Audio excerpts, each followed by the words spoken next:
This is WOMMLP operating out of Burlington from 105.9 The Radiator. Good evening, it's The Rocket Shop. I'm your host, Tom Proxer. And with me tonight is Ben Collins and the Celestial Company. Hello. Hello, how you doing? I'm pretty good. Sorry, I've got a bit of a frog in my throat right now. So, do apologise. Hold on, give me a second. Thank you. Ben, nice to have you back in. You were here with the Rose McCann Band not too long ago. Yes, indeed.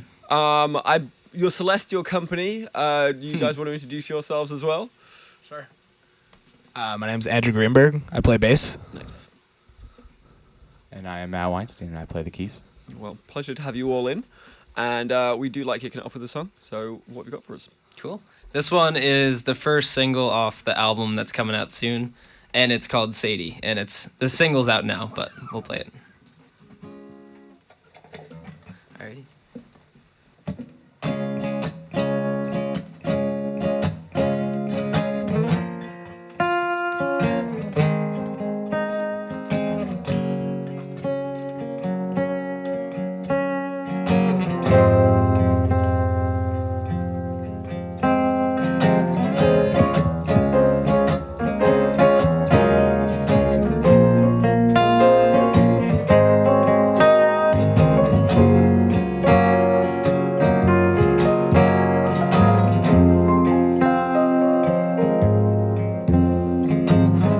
River, take me far and wide. River, take me down. River, try and spin me around. When will I drown? Whistle blow from deep within. Whistle blowing time.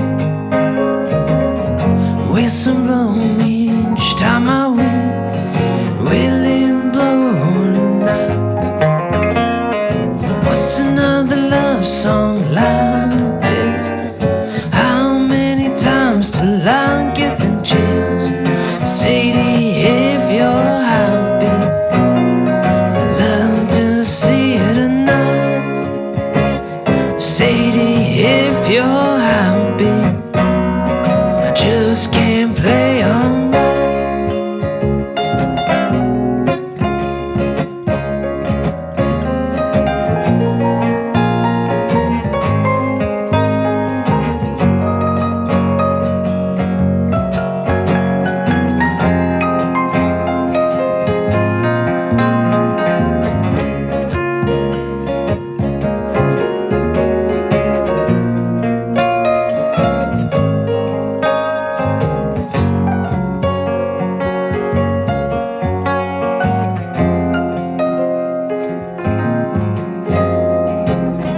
Cast a penny, if I could just hear one word from you. But I'm paralyzed without a clue now. What will I do? What's another love song like? How many times till I get them chills? Sadie, if you're happy, I love to see you tonight. Sadie, if you're happy, I just can't play alright. Every night I'm up on stage trying to call you back again. 1, 2, 3, 4. Sadie, if you're happy. Sadie, if you're happy. Sadie, if you're happy, I'd love to see you tonight. Sadie, if you're happy. Sadie, if you're happy. Sadie, if you're happy, I'd love to see you tonight. Sadie, if you're happy. Sadie, if you're happy. Sadie, if you're happy now, I'd love to see you tonight.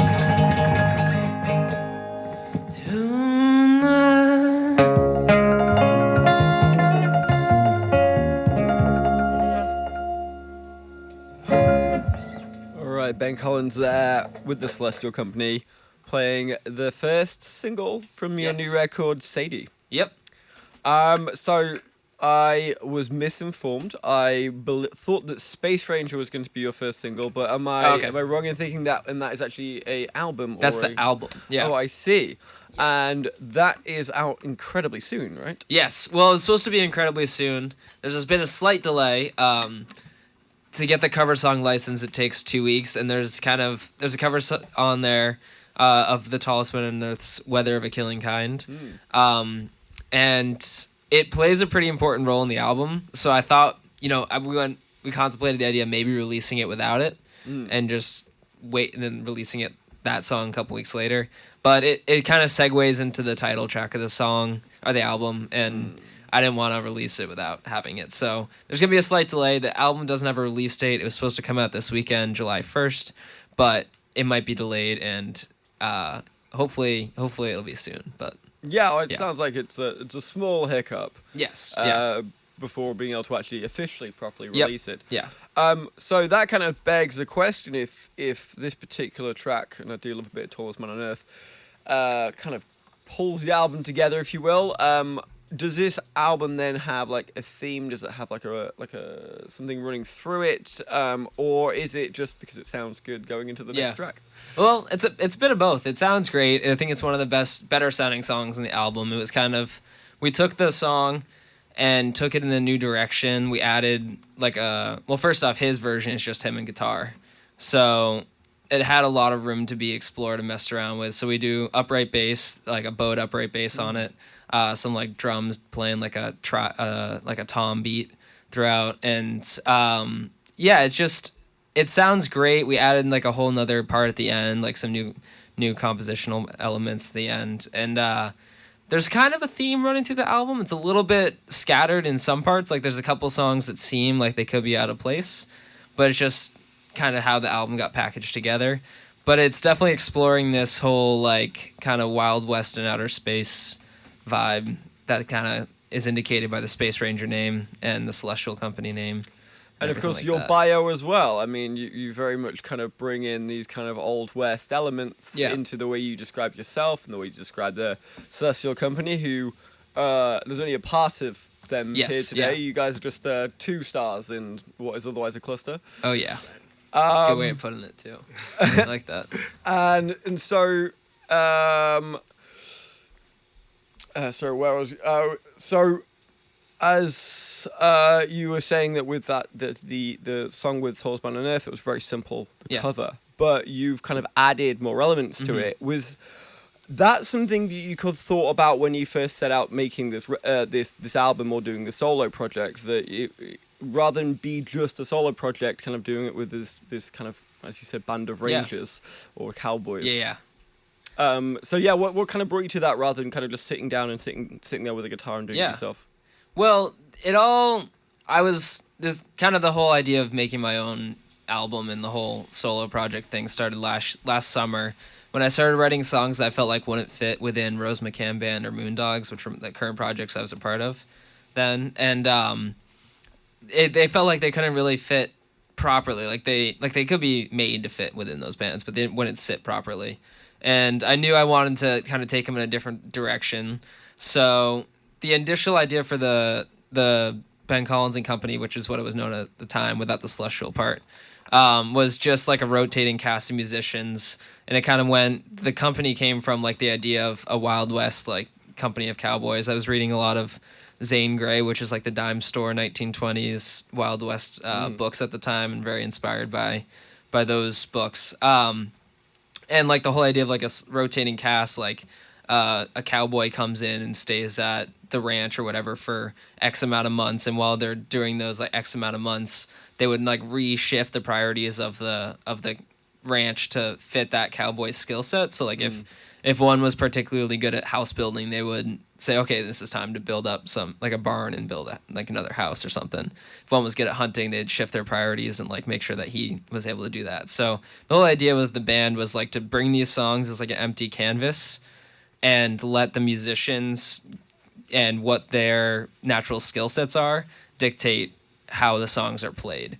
So there's kind of like the constant, which is me, and Andrew's always been in the band, but even his playing style has changed throughout the whole time in the band. So like the songs have weaved and adapted, and like when Matt plays keys versus someone else plays keys on the songs, like it completely changes it. And we just kind of run with whatever direction it's feeling. So sometimes the songs feel more funky, sometimes they're more like chill and jazzy, or I don't know. So in variety a way, of things. there is a kind of an improvisational kind of element big to time, this. Yeah. Is there any kind of particular setup that you have really grabbed your heartstrings? And you're like, actually, this is kind of what I want. This is the band I want. Yeah. Or is it kind of, do you prefer the freedom and kind of the ability to kind of go off into different directions? Yeah. Well, once this summer rolled around, Rose McCann Band, my partner in Rose McCann Band, Emma Downey, she moved to Jackson Hole, so that kind of ended the band there. So I knew once the summer rolled around, we had a bunch of dates on the calendar for this band, and I knew that I kind of wanted to like get a little bit tighter and not like some of the gigs you're playing they turned out great, but they were a little bit loose, and it's a lot to have a lot of musicians learn new songs like last minute, and especially if they're just playing like 1 or 2 gigs with us, it's a lot. So I knew I wanted to nail down a more consistent band, which we've sat on now, which is Matt on keys, Andrew on bass, Zach Santos from All Night Boogie Band on drums, and Taylor Gonzalez she's from Boston, but she just moved here, and she plays flute and sings backup. So I see. we have yet to debut this lineup, but it'll be very soon. Yeah, it's exciting though. Yeah. Was it like one gig you did like a post-gig autopsy and you were like, right, no, this isn't working, I'm going to have to do this differently? Or was it because of, I think it was just circumstantial circumstantial things. And there was actually an awesome, it's very ironic that photo's shown on the screen. We played the last Rose McCann Band show ever on May 6th at Arts Riot. And then the night after, we played the first ever band with Zach and Matt and Andrew in that lineup with this band, and it just felt like that band ended the night before. This band like played the best show we had ever played ever. The night after, it felt like a rebirth of something. So once we played that night, I was like, all right, this is sweet. This is it. Well, kind of perfect for you as well. You're saying goodbye, and then from like the ashes, if you will, the phoenix kind of rises again. But it must have been quite nice that it was so immediate. It was so like present. It was just kind of almost a seamless transition. Yeah. It was easy. It was easy to tell like once we all played together that day that it just fit. It just worked. Wow. Yeah. Very lucky, but obviously very lucky because you've got great musicians around you. Oh, these guys are fantastic. I'd love to hear another song. So Cool. what have you got for us? Let's do La Vida Más Fina. This is La Vida Más Fina. It is named after the Corona ad of the same name. Not the virus. The beer company. But this will be on the album as well. And this is one of those that's kind of out of the whole Wild West vibe. It's more islandy. It's very, very different. But yeah, it's a nice little refresher on the album.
La vida más fina, la vida.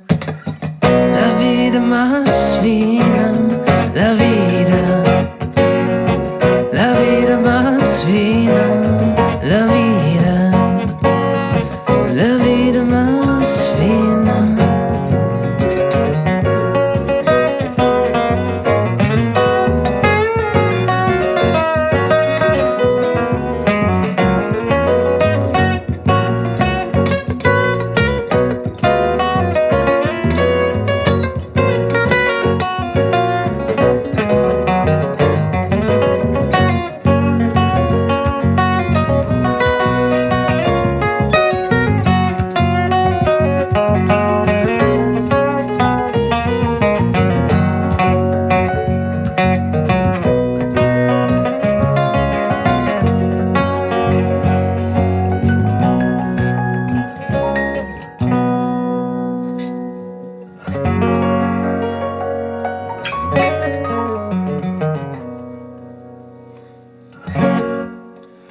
La Vida Mesfina there by Ben Collins and the Celestial Company. So let's go back to this new record that's going to be coming out very soon, Space Yes. Ranger. Tell me about how it's has been put that together, and also, I mean, I know the Rose McCann Band was basically a duo, Mm-hmm. but it is a solo project. This is, I'm guessing, your own lyrics, your own Yeah. music. You've kind of maybe composed this all together as well. Mm-hmm. So how does it feel putting out something that's just yours? Because this will be the first time that you've kind of done that. It's very scary, as like I don't know, putting myself out there. There's a lot of very, very personal things, like very, very personal things on the album, and it is pretty terrifying to put it out there. Like some songs specifically, I've even shied away from playing live just because of how personal it is. But it's all like very surreal at the same time. I've always wanted to do a solo album, and I've always kind of like been playing with the idea, but I never felt like I had a voice that was, I don't know, that was like made sense as, oh, this is worthy of putting on an album or something like that. I always felt like songs had just kind of been like, you know, derived from other musicians and things. And this album has a lot of, you know, pulling from my influences and all that. But for the first time, like the whole reason that this project became the thing was because I felt like I was finally writing songs that more reflected who I was personally and things like that, and where I kind of wanted to head. So it felt really surreal to put it all together and to hear all the musicians like come in and influence it, because it has a ton of musicians that play on it. Like there's 3 drummers, 3 bassists on the album, not all at the same time, but just like 1 keys player, and then just like it just changed like the whole thing. Like different songs fit for different people, so different people played on different songs, and the whole result is just a really cool kind of mashup of all those influences mixed with my own songwriting, and just seeing it all come to life in that fashion was incredible. But I mean, a lot of people can't find one drummer in this town, and you managed to find 3 for Yeah. your record. So, well done on that front. But how did you decide who was going to play on what, and why so many people? yeah, well, I always knew I wanted it to be different people. I've really enjoyed Steely Dan and their music. Not saying this is anywhere near Steely Dan, because it's definitely not. But they had different people come in for different reasons. Like they liked someone's guitar playing on this track more than others, and then they would try different guitarists on different tracks, and like until they found one. So like I don't know the exact number, but like there was like a story that they went through a ton of different guitarists to find that one that fit on the album. So I liked that idea, and I didn't have a ton of people accessible to me, but I did have some, and very grateful for those I did have. But I just like different people's influences fit on different things. Like some drumming was more like, you know, staccato, more aggressive, and I felt like that would fit really well, versus like Zach Santos plays like incredible brushwork jazz drumming, and his drumming just fits so perfectly on some songs. So just like, you know, different people fit for different things, and I felt and like also since the band is a rotating cast, I was able to hear different people play on the album, or different people play the songs before the album was even recorded. So being able to hear how this drummer plays that song versus this drummer gave me like an idea of what I wanted in my head. And hearing different people influence in different ways gave me more of like I heard that before. I really like that. Let's pull that for the album, pull this for the album, and just pull like different people from different gigs to pull it all together. But and trying to get 4 or 5 people to have a free enough schedule to get into a studio is usually pretty difficult. I can imagine that is compounded if you've got far more than that. Yeah. How was that in terms of being able to sit down and record? Did you get everyone to come on the same day, or not was at all? No, it was the biggest thing I would do changing this record 100% is the recording schedule. We recorded everything on Friday, on 4 Friday nights in throughout the winter and spring. So it was all done at the UVM studios on campus. And Christian Lindberg, who co-produced the album, and I would go in and we'd try to set up as fast as we could before the musicians got there. And by the time we were done setting up all the mics and everything, we had an hour left to record. So each song, there's 8 songs in the album. Each song, or we had 4 2-hour recording sessions, so we had 8 hours. But then when we actually got to recording, we had 4 hours of recording. And some of the musicians had never played the songs, never even heard the songs before they stepped in the studio.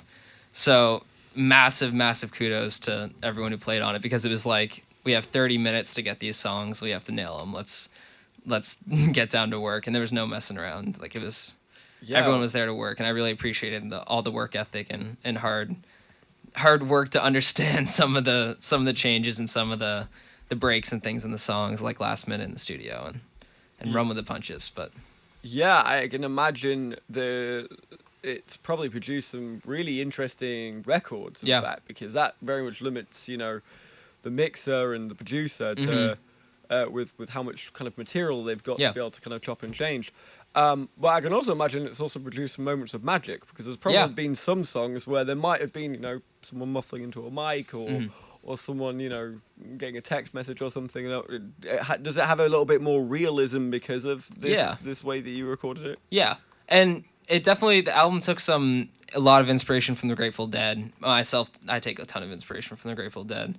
So I'm used to like doing it and being done with it. Like it's whatever, it's what it was. So there's multiple songs in the album, La Vida Más Fina included, Space Ranger, where it's just like a free improv jam somewhere in the song.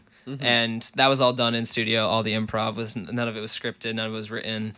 And it, like, especially Space Ranger turned into like this wonderful composition in the middle. It's like really dark and really twisted, but it's really cool in its own way, and it's all improv in studio. And we did 3 takes of that and took the second one, and that was pretty much like every song. We did 3 takes and took like the second one or third one, and we did 1 song in 1 take, but it was just a lot of pressure. So it was the ultimate, like, take what I can get and be okay with it. So yeah. I mean, and it's your first solo album as well, where you learn a few things, I'm sure the next time you go into the studio, a lot will be changed. But I feel like my whole understanding of music was just flipped upside down and like re-distorted and then spit out the other side in a whole new way. Like, I look at music totally differently now. How did it feel like when you were done with the recording, and how did it, I mean, I know you've got this last kind of Tallest Man on Earth thing, but how did it feel like when you're done with the recording versus now, when it's kind of, or just, obviously a few weeks ago when it was kind of ready to go and it was all mastered and it was all produced? Yeah. Was kind of your mood, is your mood shifted at all? Were you elated and now kind of nervous, or were you kind of frustrated and now elated? I think in the mixing process was when I got the most like, crap, what do I have here? Like, this is, I mean, in mixing you fight the thing until it works. So when I was in the middle of fighting some things, I'm like, I hate, why the hell did we record this? Like, what is happening here? Should this even be on the album? I'm just going to scrap it. And then, like, once you finally get the levels mixed out and, like, the sounds right, you're like, okay, there's something there. And then listen to it a couple more times. You're like, all right, for what it was, like 30 minutes of recording, this is 2 takes, like, it's great. And, like, it's definitely different than I initially planned it, just because of all the musicians' influence, and, like, different for, like, the better. But yeah, looking back on it now, it's what it is. I wanted music out, and like, I'm proud of what it is, and where it came from and all that stuff. So Yeah, no small feat as well, because you definitely didn't do it the easy way. No. And sometimes, I mean, I'm a big fan of doing things as convolutedly and as complicatedly as possible, and then learning from your mistakes. Yeah. Those mistakes later on. But yeah, just congrats on getting something done, to be honest. Thank you. Love to hear another song, so Cool. what have you got? Let's do. What else do we have? Let's do Porcelain Girl. Space Ranger. You want to start this one? Yeah, pretty slow.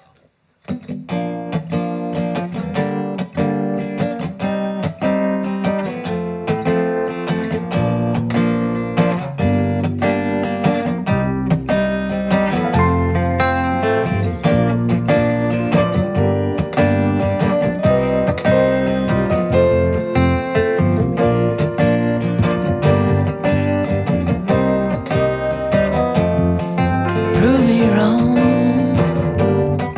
Break the record. Stand alone. Take some chances.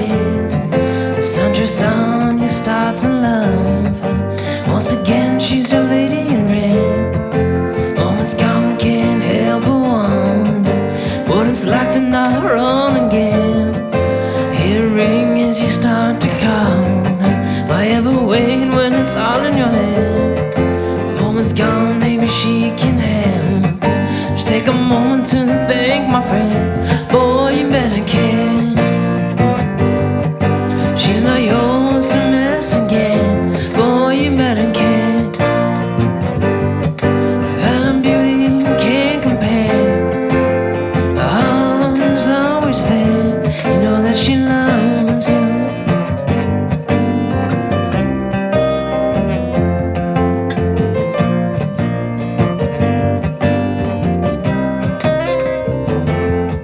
She's a porcelain girl with a ruby heart. Never took it slow. Maybe now's the time to start. May never think of the other end. When you're running out alone like you're headed again, spinning small stories into crazy peps, hearing the whole world like the song in your head. Boy, you better care. She's not yours to mess again. Boy, you better care. Her beauty can't compare. Her heart is always there. You know that she loves you.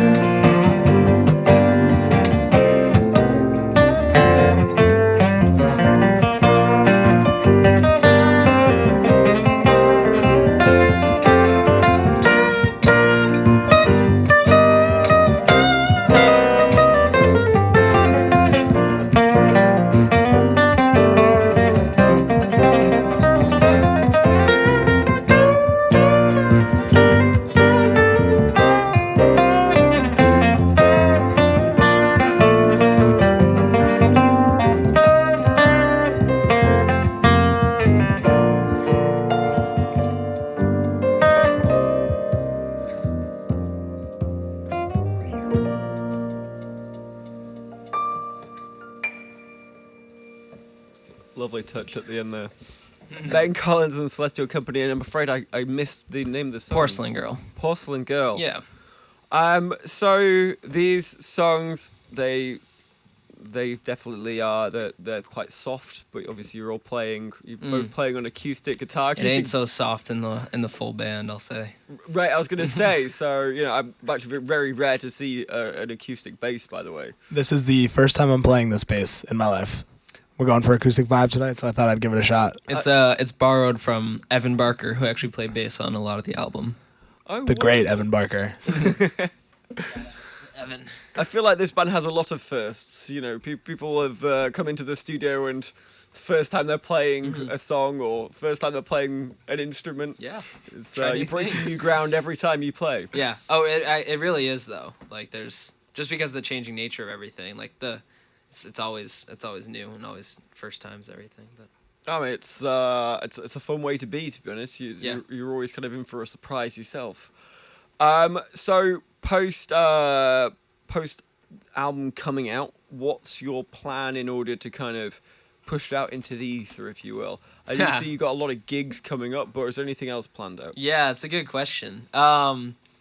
I in my fantasy world, I had this whole marketing plan set up, and I had this whole promotion rollout. But I've recently actually graduated from college, and went full time with my photography, and then finished this album, and it's taken up until now to even like begin to I'm not even decompressed from the album and everything. So I was hoping to have more time to like really flesh out a marketing plan / like promote it and get it out there, but that'll be a post-release decision and bunch of decisions post-release, and just figure out how to get it into the world and get people to hear it and stuff. So that'll be coming. But yeah, we got a bunch of dates this summer, playing New York City for the first time, which I'm really excited about. That's next weekend, which is wild to say because it's been on the calendar for a long time, and it's like crap, it's next weekend.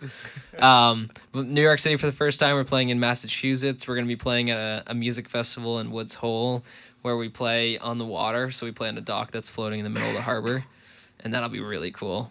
And then we got like a bunch of random little gigs here and there, and some really fun places like Orlando's Outdoors and Stowe Cider and all that stuff. So it'll be fun. Yeah, I mean, great time for it as well. Middle of summer, everyone. Yeah. Everyone's come to Vermont and listen to some live music at this time. Orlando's a great gig to have, especially because they usually have it, as the sun's setting, and you got that great brick wall behind you, and it's kind of a natural stage. Yeah, I haven't played outside there yet, but I've been dying to. Yeah. This guy has. Oh yeah, who did you play with? I played with Bobby Coe and the Hive. We played out there. We did a trio set, so it was just the Hive that weekend. It was myself, Max Anderson, and Jimmy Martucci. Played like an hour 45. We got pretty much as much time as we wanted, so we definitely took advantage of that. I love that. And you've got kind of a natural audience all sitting out on the chairs out there and the tables. So yeah, definitely. And then anyone walking past, in fact. Yeah, exactly. Yep. Anyone within a 4-block radius. That's how we got them. A good portion of the town. Well, that's fantastic, and the festival sounds amazing. Yeah. So fun. I got to ask, how have you managed to set up all these gigs? There's bands that can't, or they play Radio Bean maybe a couple of times, maybe they'll play Swan Dojo, but you guys seem to have got gigs all over New England. So how did that work out? Pestering. I'm a pest. Email until you get an answer, or just like text or ask musicians who are slightly ahead of you or playing. If they play the spot, it doesn't hurt to reach out and say, hey, can I get the email for the guy who books that, or something like that? And usually people are pretty kind and will respond, and that's how I've gotten most of the contacts for things. And just like, also I'm a music photographer, so working in the music worlds, I kind of have a lot of connections there that can exploit. Right. Not exploit. Yeah. Creatively used. Yeah, definitely not exploit. I don't want to put that was the wrong word choice for sure, but collaborate further in different spheres. So New York next weekend, that's huge. Is all three of you going? Is it the full band? Yep. Yeah. Us and Zach Santos on drums. And then this weekend we're playing at Arts Riot for what was supposed to be the album release show, and technically still calling it that because everyone who comes to the release, we're going to do like they get a copy of the album digitally on SoundCloud or something. So everyone, since the album can't be out on Spotify this weekend and Apple Music, we're going to do, anyone who comes to the show will get the link on SoundCloud so they can listen to it. Right.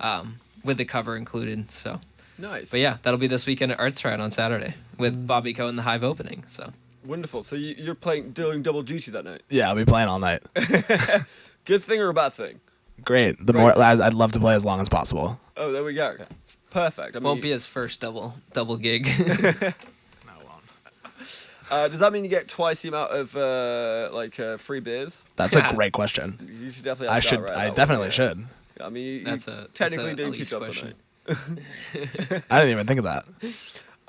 So New York sounds really exciting though. Whereabouts are you playing in New York City? It's I think the venue was recently name changed. It's Heaven Can Wait. I think it used to be Berlin Under A, or I don't know. I'm a little confused on the whole thing, but the name switching and all that stuff. But Heaven Can Wait, which is in Brooklyn. Oh, fantastic. It kind of sounds like you're doing a bit of a mini tour. You're loading up a car or a van. Yeah. And Airbnb-ing, or are you just getting your tents, or what's the plan there? Andrew's family is New Jersey, so we're just gonna pop down there. I'm driving distance to the venue. And Matt's family also is from around there, so we got options. And I'm guessing with the festival, you will just probably camp. Actually, also my family lives in Mass too, so. Oh well, there we go. You guys are just scattered. Families scattered. We book gigs where we have free lodging. That's the. That's a smart thing to do. And so this in itself kind of feels like sounds like a bit of a mini tour to go with the album release. Yeah, it's definitely dragged out throughout the summer and fall, but. Right. Yeah. Have you started thinking post this album? Have you started putting together songs or things together for the second album? Yeah, I have a bunch of songs written already. One that we were kind of contemplating playing tonight, but we decided we'll just play album songs tonight. But Matt's written a couple songs too that we're gonna dive into and do some work on. I think the next album, now that we got this band kind of locked in, I want to do some stuff with these guys and write with these guys and not just in isolation and then bring it to them and see what they do with it. But I want to get their influences from the ground floor and run with it. So I think we'll roll through the summer and make sure the live shows are doing great. And then I think this fall is the game plan to hunker down for a second and do some writing and some recording and see. And hopefully this time next year it'll be another album. That's the goal. Yeah. Have you got like any name in mind yet, or is this like so fresh, so new? Just for an album? Yeah. Oh, that's a good question. I don't know.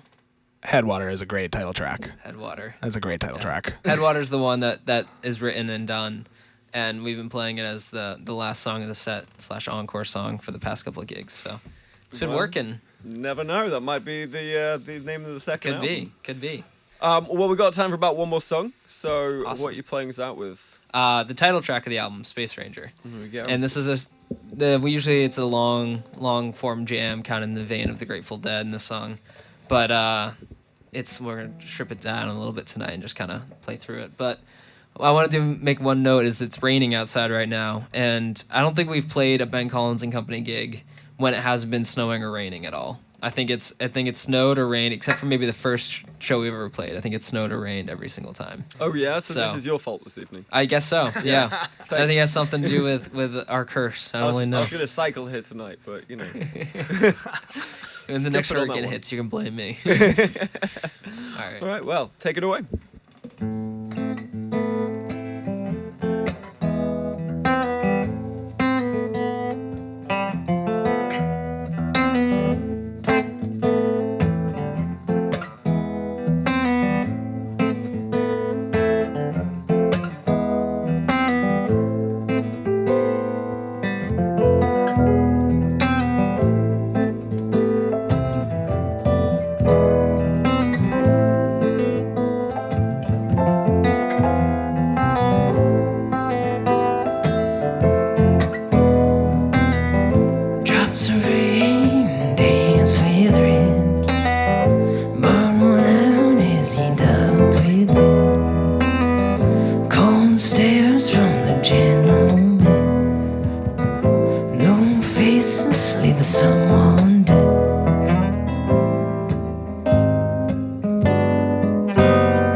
soul, or world is frozen and an endless cold. Don't you know? Can't you see now that you're free? Oh, you toil forever with me.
Ankles deep on the empty street, falling rain that's a dance to see.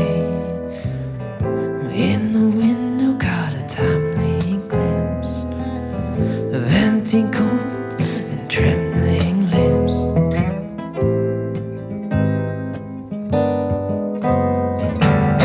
I seen the face of a broken soul. What have been first word has never been told. Don't you know? Can't you see now that you're free?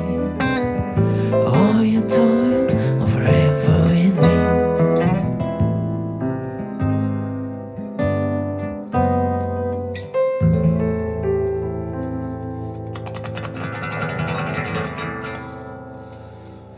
Ben Collins and Celestial Company playing us out with the title track of the new album, Space Ranger. Thank you so much for coming in. Yeah. Thank you so much for having us. Thank you. Not a problem. And best of luck with the album release Thank and the mini tour. Alex, I see you as well. Thank you very much for you coming as well. Thanks for having me. I'm sure it's going to go fantastically well. Yeah. And let us know when the next album's made. Yeah, sweet. We'll do. We'll have you back in. Yeah. We'll go put it on the calendar for this time next year. Yeah, there we go. I hope so. Just give Bob a shout. So we are out next week, but the week after we've got the Green Mountain Chamber Music Festival coming in, which is one of my favorite weeks of the entire year. We'll have 4 geniuses from some very prestigious school serenading. Maybe not me. It's 5 o'clock that's got sorted. We're going to be on early at 5 o'clock, and we're going to have 4 genius teenagers serenading me as a quartet, as a violin quartet. And so if you are in the area, just come along and take a peek because it's going to be phenomenal. They are amazing. We'll sit outside. Please do come Listen. in. They're amazing. But that's in 2 weeks' time. It'll be at a different time, 5 o'clock. So check that one out because it is usually phenomenal.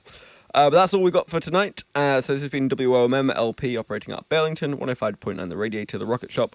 I've been your host, Tom Proctor, and good night.